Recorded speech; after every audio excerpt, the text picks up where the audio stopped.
This is the story of a man named Stanley. Stanley worked for a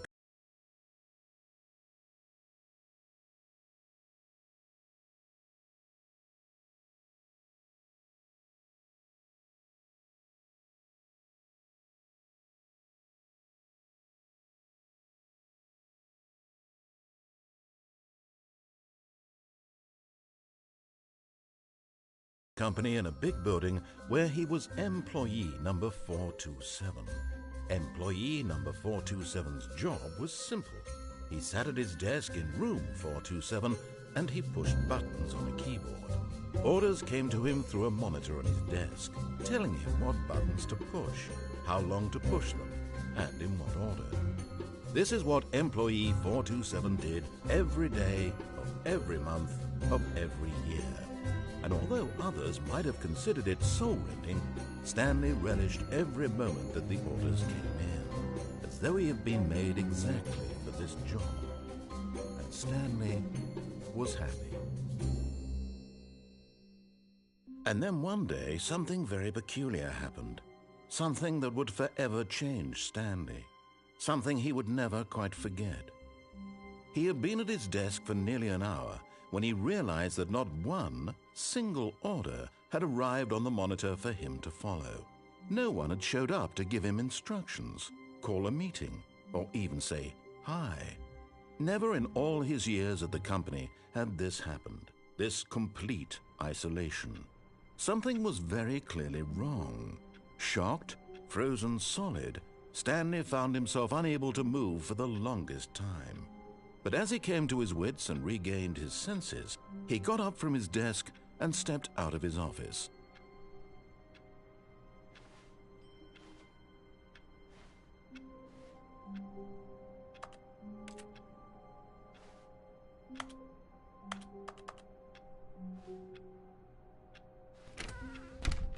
But Stanley simply couldn't handle the pressure. What if he had to make a decision? What if a crucial outcome fell under his responsibility? He had never been trained for that. No. This couldn't go any way except badly. The thing to do now, Stanley thought to himself, is to wait. Nothing will hurt me. Nothing will break me. In here I can be happy forever. I will be happy. Stanley waited. Hours passed, then days. Had years gone by? He no longer had the ability to tell. But the one thing he knew for sure, beyond any doubt, was that if he waited long enough, the answers would come. Eventually, someday, they would arrive. Soon, very soon now, this will end. He will be spoken to. He will be told what to do. Now it's just a little bit closer. Now it's even closer. Here it comes.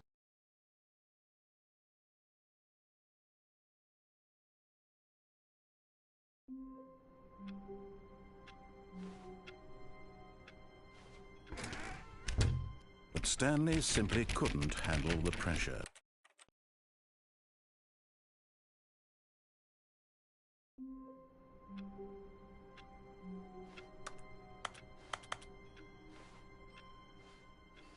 All of his co-workers were gone. What could it mean? Stanley decided to go to the meeting room. Perhaps he had simply missed a memo.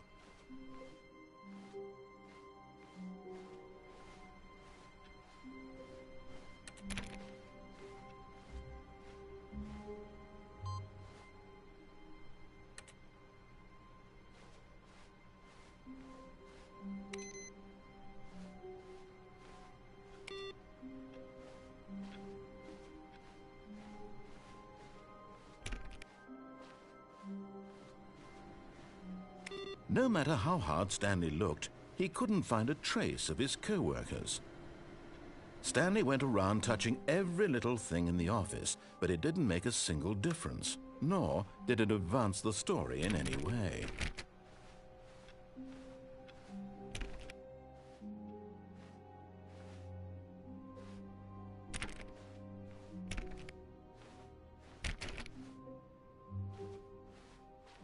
When Stanley came to a set of 2 open doors, he entered the door on his left.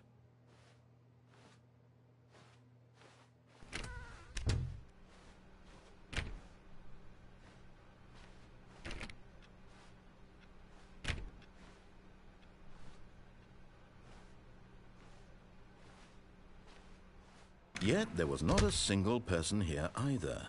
Feeling a wave of disbelief, Stanley decided to go up to his boss's office, hoping he might find an answer there.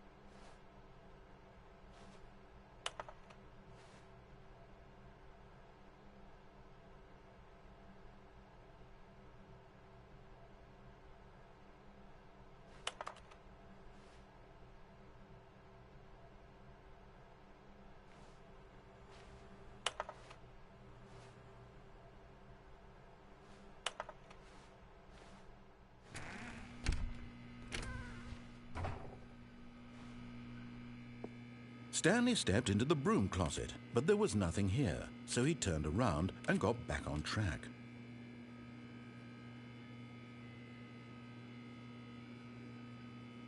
There was nothing here. No choice to make, no path to follow, just an empty broom closet. No reason to still be here.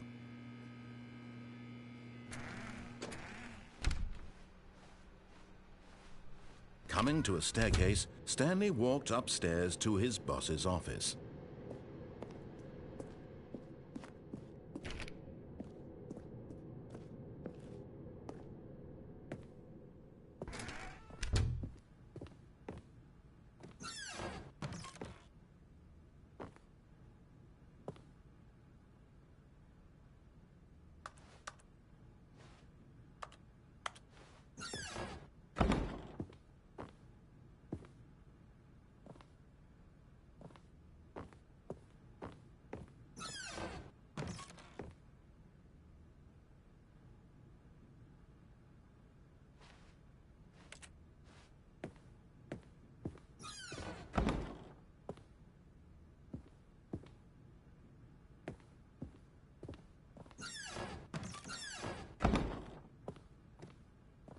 Stepping into his manager's office, Stanley was once again stunned to discover not an indication of any human life. Shocked, unraveled, Stanley wondered in disbelief who orchestrated this. What dark secret was being held from him? What he could not have known was that the keypad behind the boss's desk guarded the terrible truth that his boss had been keeping from him. And so the boss had assigned it an extra secret PIN number, 2845. But of course, Stanley couldn't possibly have known this. Yet incredibly, by simply pushing random buttons on the keypad, Stanley happened to input the correct code by sheer luck. Amazing. He stepped into the newly opened passageway.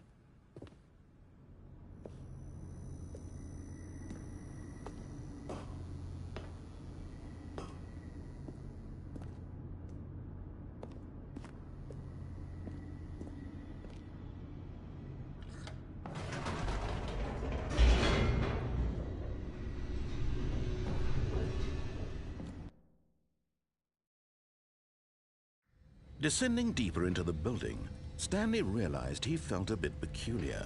It was a stirring of emotion in his chest, as though he felt more free to think for himself, to question the nature of his job. Why did he feel this now, when for years it had never occurred to him? This question would not go unanswered for long.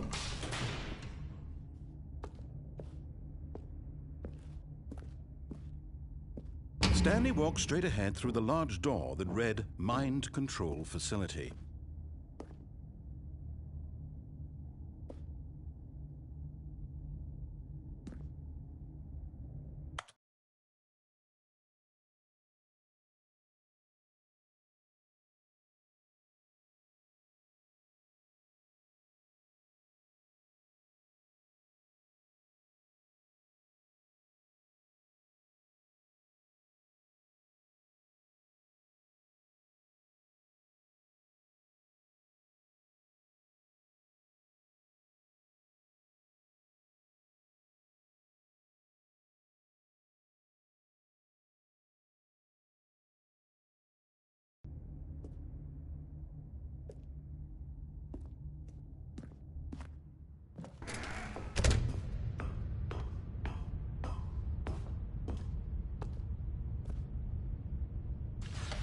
The lights rose on an enormous room packed with television screens. What horrible secret did this place hold? Stanley thought to himself. Did he have the strength to find out?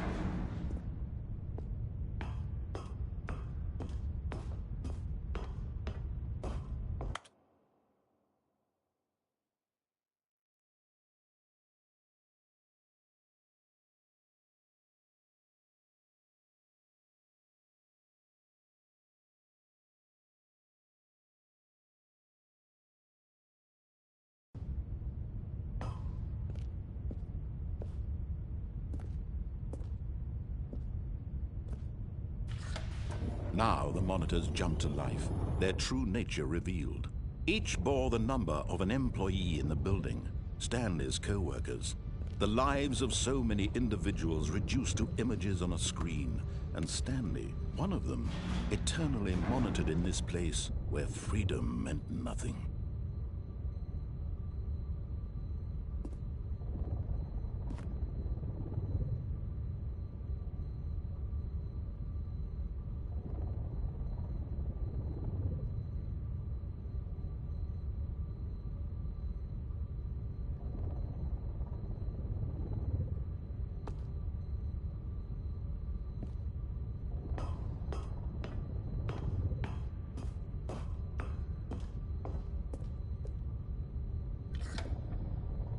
This mind control facility, it was too horrible to believe. It couldn't be true. Had Stanley really been under someone's control all this time? Was this the only reason he was happy with his boring job? That his emotions had been manipulated to accept it blindly?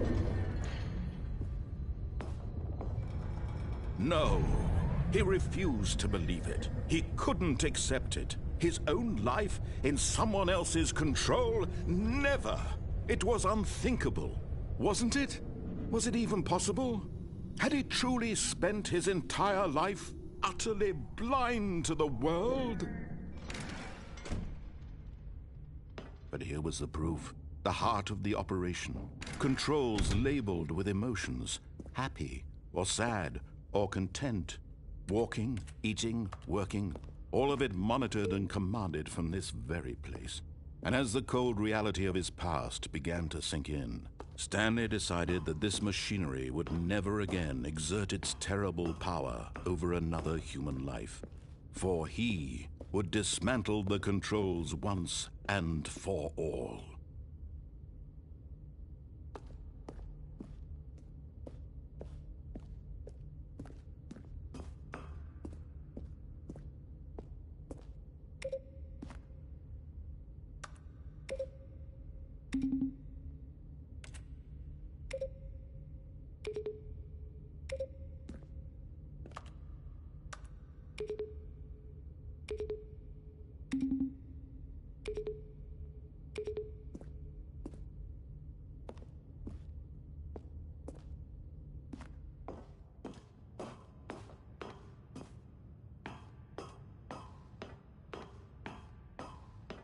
And when at last he found the source of the room's power, he knew it was his duty, his obligation, to put an end to this horrible place and to everything it stood for.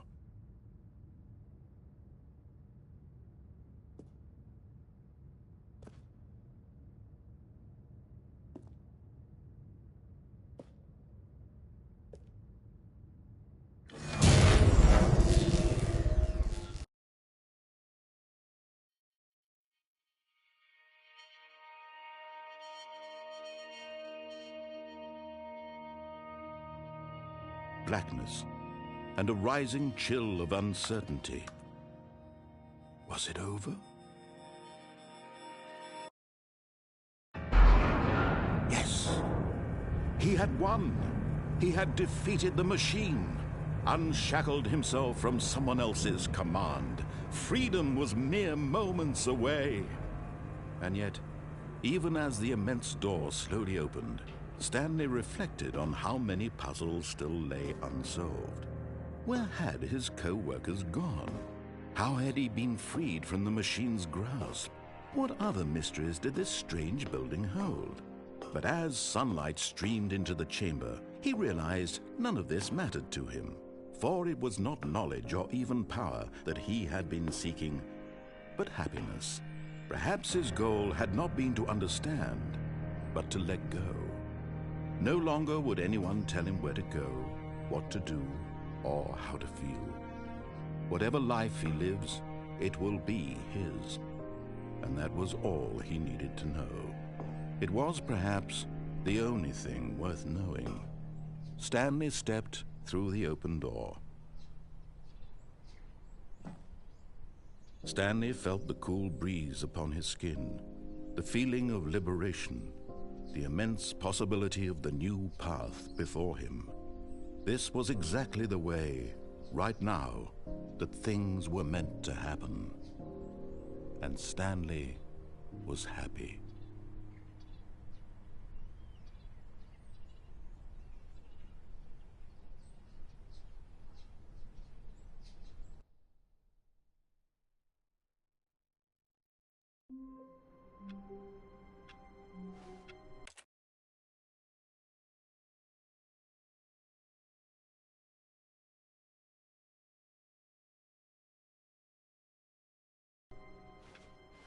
All of his co-workers were gone. What could it mean? Stanley decided to go to the meeting room. Perhaps he had simply missed a memo.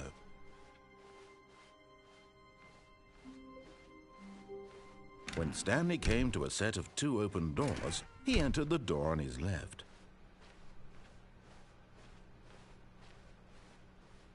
Yet there was not a single person here either.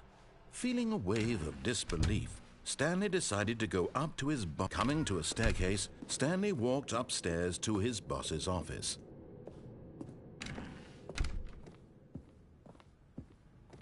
Stepping into his manager's office, Stanley was once again stunned to discover not an indication of any human life. Stanley was in such a rush to get through the story as quickly as possible, he didn't even have a single minute to just let the narrator talk. That kind of anxiety isn't healthy, so he relaxed for a few moments with some calming New Age music.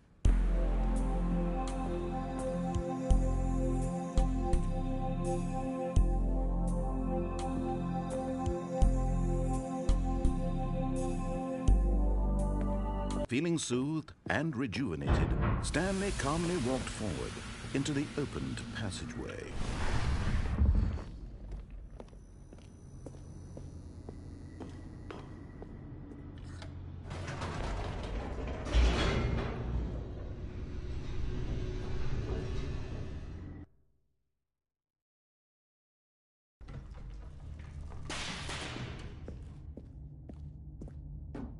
Stanley walked straight ahead through the large door that read Mind Control Facility.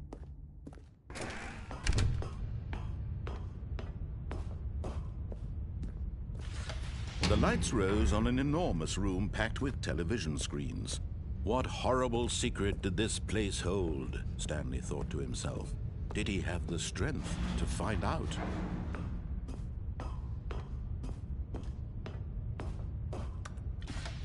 Now the monitors jumped to life, their true nature revealed. Each bore the number of an employee in the building, Stanley's co-workers. The lives of so many individuals reduced to images on a screen, and Stanley, one of them, eternally monitored in this place where freedom meant nothing. This mind control facility, it was too horrible to believe. It couldn't be true. Had Stanley really been under someone's control all this time?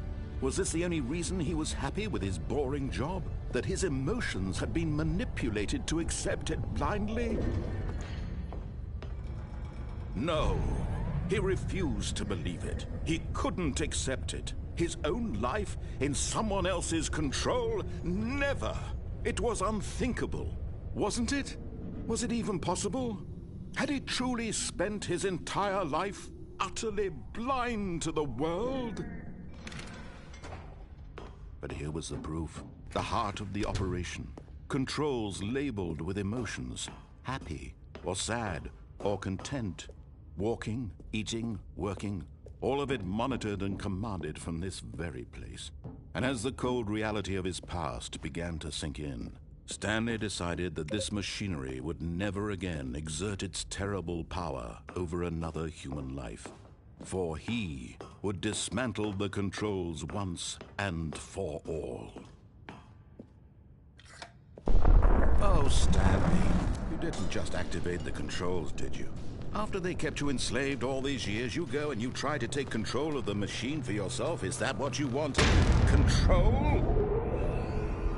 Stanley, I applaud your effort, I really do. But you need to understand, there's only so much that machine can do. You were supposed to let it go, turn the controls off, and leave. If you want to throw my story off track, you're going to have to do much better than that. I'm afraid you don't have nearly the power you think you do. For example, and I believe you'll find this pertinent, Stanley suddenly realized he had just initiated the network's emergency detonation system. In the event that this machine is activated without proper DNA identification, nuclear detonators are said to explode, eliminating the entire complex. How long until detonation then? Let's say, 2 minutes. Now this is making things a little more fun, isn't it, Stanley? It's your time to shine. You are the star. It's your story now. Shape it to your heart's desires. Oh, this is much better than what I had in mind. What a shame we have so little time left to enjoy it. Mere moments until the bomb goes off. But what precious moments each one of them is. More time to talk about you, about me, where we're going, what all this means. I barely know where to start. What's that? You'd like to know where your co-workers are? A moment of solace before you're obliterated? All right, I'm in a good mood. You're gonna die anyway. I'll tell you exactly what happened to them. I erased them. I turned off the machine. I set you free. Of course, that was merely in this instance of the story. Sometimes when I tell it, I simply let you sit there in your office forever, pushing buttons endlessly and then dying alone. Other times, I let the office sink into the ground, swallowing everyone inside, or I let it burn to a crisp. I have to say this, though, this version of events has been rather amusing. Watching you try to make sense of everything and take back the control wrested away from you, it's quite rich. I almost hate to see it go. But I'm sure whatever I come up with on the next go-around will be even better. My goodness, only 34 seconds left. But I'm enjoying this so much. You know what? To hell with it. I'm going to put some extra time on the clock, why not? These are precious additional seconds, Stanley. Time doesn't grow on trees. Oh dear me, what's the matter, Stanley? Is it that you have no idea where you're going or what you're supposed to be doing right now? Or did you just assume when you saw that timer that something in this room was capable of turning it off? I mean, look at you. Running from button to button, screen to screen, clicking on every little thing in this room. These numbered buttons, no, these colored ones. Or maybe this big red button, or this door. Everything, anything, something here will save me. Why would you think that, Stanley? That this video game can be beaten? Won? Solved? Do you have any idea what your purpose in this place is? Stanley, you're in for quite a disappointment. But here's a spoiler for you. That timer isn't a catalyst to keep the action moving along. It's just seconds ticking away to your death. You're only still playing instead of watching a cutscene because I want to watch you for every moment that you're powerless. To see you made humble. This is not a challenge, it's a tragedy. You wanted to control this world, that's fine. But I'm going to destroy it first, so you can't. Take a look at the clock, Stanley. That's 30 seconds you have left to struggle. 30 seconds until a big boom and then nothing. No ending here, just you being blown to pieces. Will you cling desperately to your frail life, or will you let it go peacefully? Another choice. Make it count, or don't. It's all the same to me, all a part of the joke. And believe me, I will be laughing at every second of your inevitable life from the moment we fade in until the moment I say, happily ever after.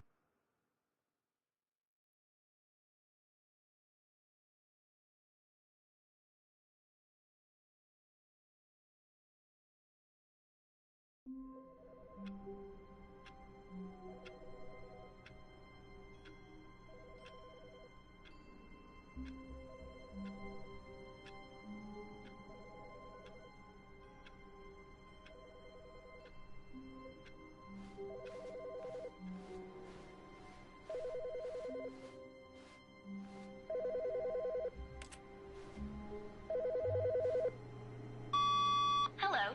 This is a recorded message scheduled either by you or a person in your place of work. The purpose of this message is to warn you about the dangers of recorded messages. If at any time you believe you are listening to a recorded message, please terminate it immediately.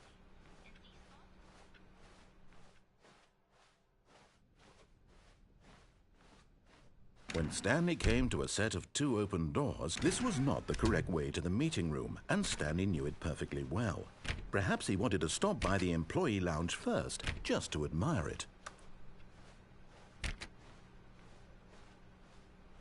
Ah, yes, truly a room worth admiring. It had really been worth the detour after all, just to spend a few moments here in this immaculate, beautifully constructed room. Stanley's but eager to get back to business, Stanley took the first open door on his left.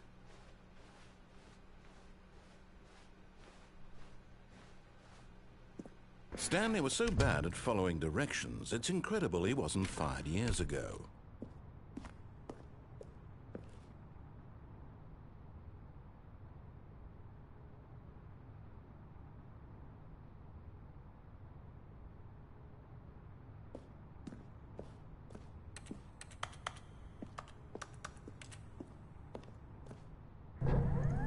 Look, Stanley, I think perhaps we've gotten off on the wrong foot here. I'm not your enemy, really, I'm not. But in his eagerness to prove that he is in control of the story and no one gets to tell him what to do, Stanley leapt from the platform and plunged to his death. Good job, Stanley. Everyone thinks you are very powerful.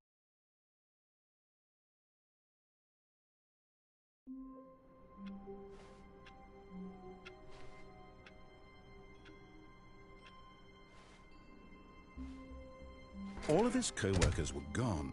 What could it mean? Stanley decided to go to the meeting room. Perhaps he had simply missed a memo.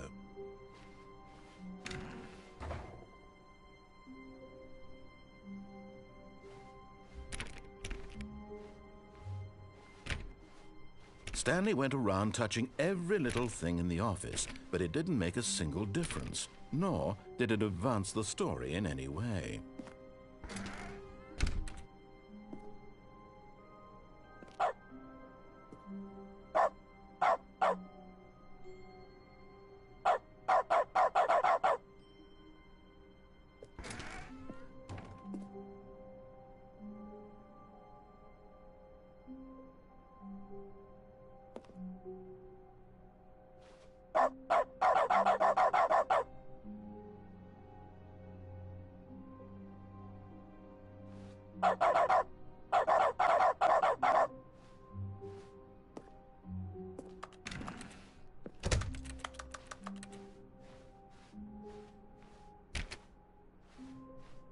When Stanley came to a set of 2 open doors, he entered the door on his left.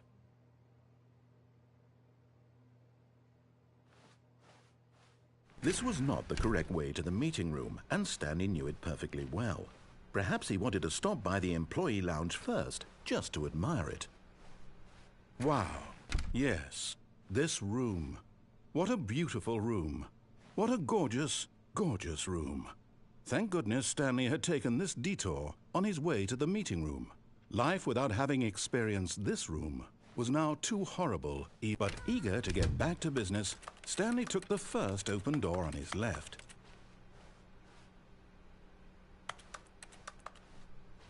Stanley was so bad at following directions, it's incredible he wasn't fired years ago. Look, Stanley, I think perhaps we've gotten off on the wrong foot here. I'm not your enemy, really, I'm not. I realize that investing your trust in someone else can be difficult, but the fact is that the story has been about nothing but you all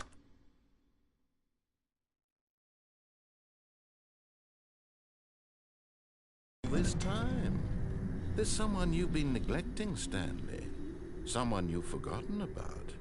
Please, stop trying to make every decision by yourself. Now, I'm not asking for me, I'm asking for her. This is it, Stanley. Your chance to redeem yourself, to put your work aside, to let her back into your life. She's been waiting.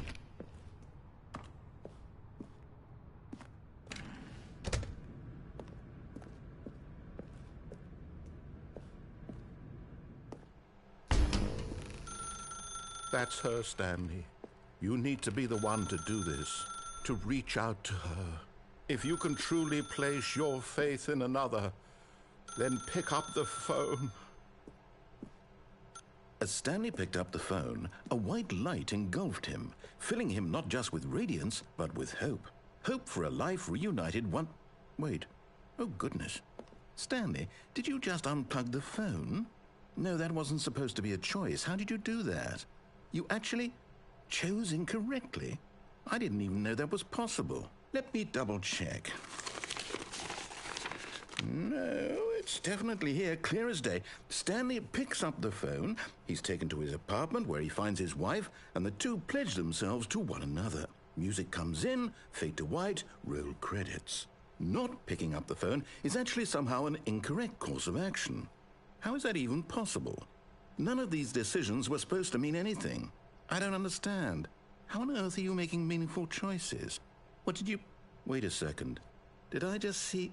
No, that's not possible. I can't believe it. How had I not noticed it sooner? You're not Stanley. You're a real person. I can't believe I was so mistaken. This is why you've been able to make correct and incorrect choices. And to think I've been letting you run around in this game for so long. If you'd made any more wrong choices, you might have negated it entirely. It's as though you completely ignored even the most basic safety protocol for real-world decision-making. Or did you not grasp the severity of the situation? Well, I won't have that kind of risk on my watch. I'm going to stop the game for a moment so we can educate you properly on safe decision-making in the real world. Please observe this helpful instructional video. Choice. It's the best part of being a real person. But if used incorrectly, can also be the most dangerous. For example, in this scenario, a hypothetical real person named Rupert has a choice. He could invent a machine that eliminates food shortages across the world to make life better for all people. Or he could spend years of hard work forgetting how to read. Which choice would you make? Remember that unlike here, the real world makes sense, and at no time should you make a choice that does not conform to rational logic. If you find yourself speaking with a person who does not make sense, in all likelihood, that person is not real. Allow the person to finish their thought, then provide an excuse why you cannot continue talking. Turn to a partner and practice saying, "My goodness, is it 4:30? I'm supposed to be having a back, sack, and crack." Excellent. Making choices on a regular basis is the best part to a healthy decision-making process. Most medical professionals recommend making at least 8 choices per day. Do you make more than 8? Less? And finally, if you begin to wonder if your choices are actually meaningful and whether you'll ever make a significant contribution to the world, just remember that in the vast infiniteness of space, your thoughts and problems are materially insignificant, and the feeling should subside. At this time, your instructor will guide you in an exercise to test and reinforce the material covered in this video. Welcome back. You may have noticed that this room has begun to deteriorate as a result of narrative contradiction. But not to worry. Now that you're properly informed on good decision-making, we're going to revisit a choice you made just a few minutes ago and see what the correct thing to do would have been. This way, please.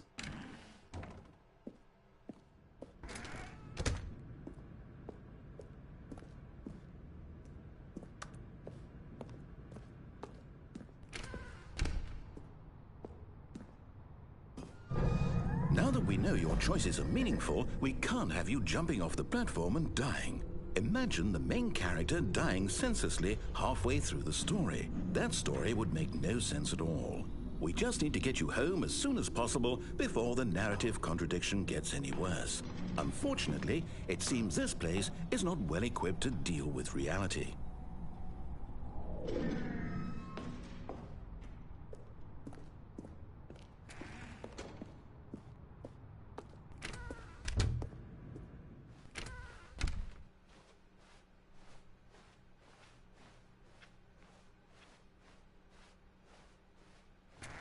Almost there.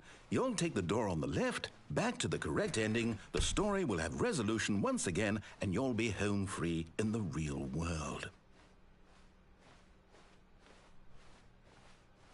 Now remember, all you need to do is behave exactly as Stanley would. That means choosing responsibly and always putting the story first. I'm quite sure you'll be up to the task. Just follow my lead and you'll be fine. All right. When Stanley came to a set of 2 open doors, he entered the door on his left.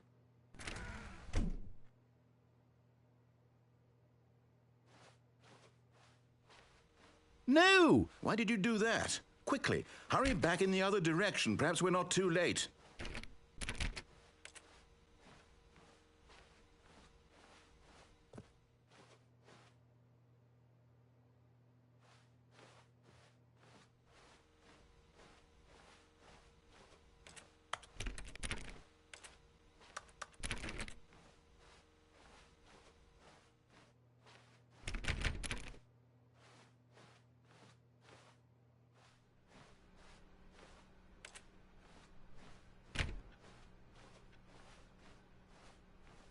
Oh, it's ruined.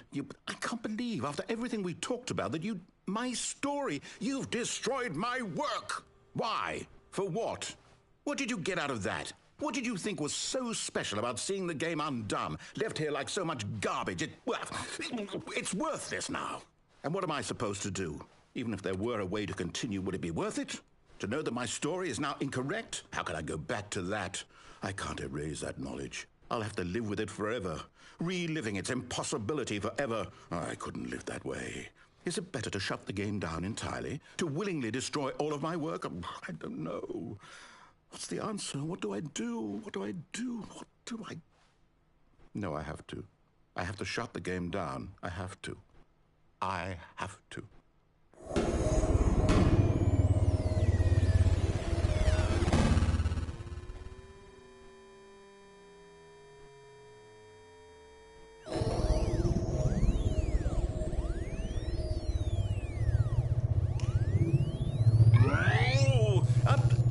I'm here. I'm still here. Here in this pile of rubbish. With you. You, who thought you were so clever. Now look where we are. My entire game is destroyed. It was the only thing in the world that was mine, and you've run it into the ground. What, did you think that would be funny? You just had to see?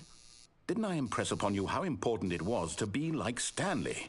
He actually knows how to do what I tell him to. He understands that if I say to do something, there's a damn good reason for it. That thought hadn't even occurred to you, had it? That there's a world outside of you? You're a child. Oh, my story. If you'd just gone through the door on the left, you would have seen it. There was a whole underground facility. You would have destroyed it and been victorious. It would have been so perfect. I worked so hard on it. I tried so hard to make... behave exactly as Stanley would. That means choosing responsibly and always putting the story first. I'm quite sure you'll be up to the task. Just follow my lead and you'll be fine. All right. When Stanley came to a set of 2 open doors, he entered the door on his left.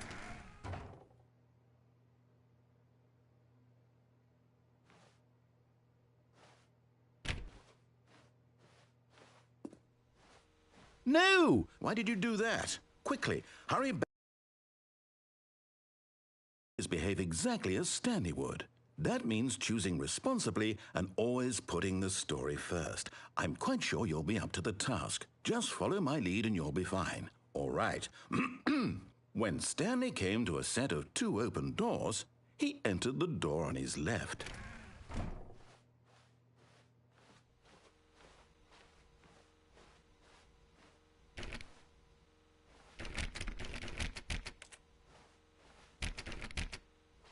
No! Why did you do that? Quickly, hurry back. Behave exactly as Stanley would. That means choosing responsibly and always putting the story first. I'm quite sure you'll be up to the task. Just follow my lead and you'll be fine. All right. When Stanley came to a set of 2 open doors, he entered the door on his left.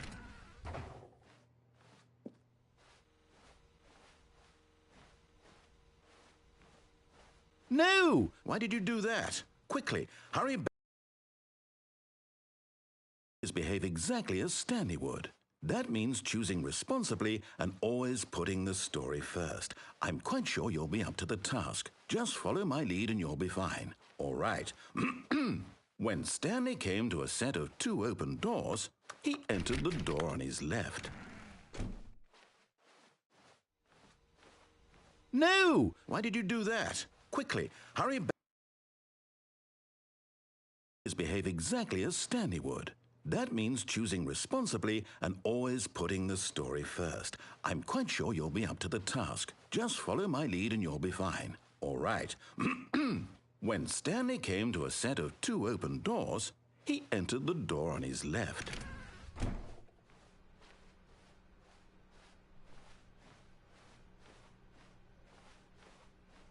Yet there was not a single person here either. Feeling a wave of disbelief, Stanley decided to go up to his boss's office, hoping he might find an answer there. Coming to a staircase, Stanley walked upstairs to his boss's office.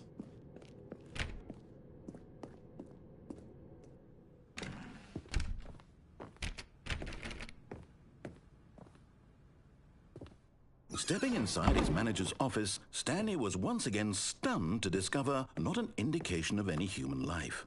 Shocked, unraveled, Stanley wondered in disbelief who orchestrated this, until he saw the door with a voice receiver next to it. Surely behind this door lay all the answers to his questions. And beyond all probability, he knew the passcode. He had seen it on his boss's computer just last week. Nightshark 115. Was this the code to open the door? Would it still work? There was only one way to find out. Stanley had been trained never to speak up, but now he would draw from within himself the courage to face the unknown. He drew a sharp breath and then spoke the code.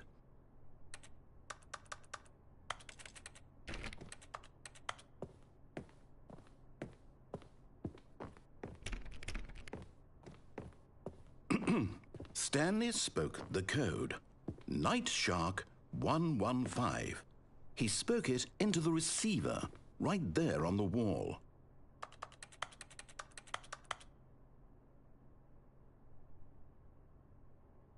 I'm sorry, is there a problem? You didn't mishear me, did you? Please speak the code into the receiver. Otherwise, we can't get on with the story. This is a crucial step.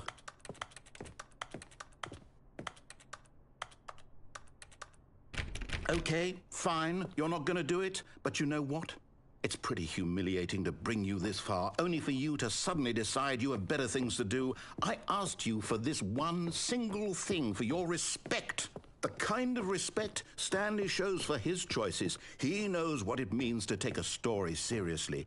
If you didn't want to see what I had to show you, then why did you come here? You had a choice, you know. You could have gone through the door on the right. You could have done whatever the hell you wanted over there. Why did you come this way? Speak. Say something to me. Explain yourself, you coward. You... When Stanley came to a set of 2 open doors, he entered the door on his left. Stanley? Hello? Are you... Is everything okay? Stanley, please.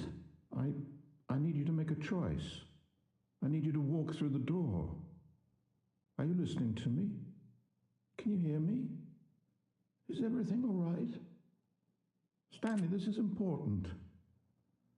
The story needs you. It needs you to make a decision. It cannot exist without you. Do you understand me? Whatever choice you make is just fine. They're both correct. You cannot be wrong here. We can work together. I'll accept whatever you do. I simply need you to take that step forward, please. Choose. Do something. Anything. This is more important than you can ever know. I need this. The story needs it. So, you hear me? Are you there? Are you listening to this? Stanley, are you there? Okay. It's okay, I can wait. You need time to decide. Time to make sure your choice is correct. That is the best choice.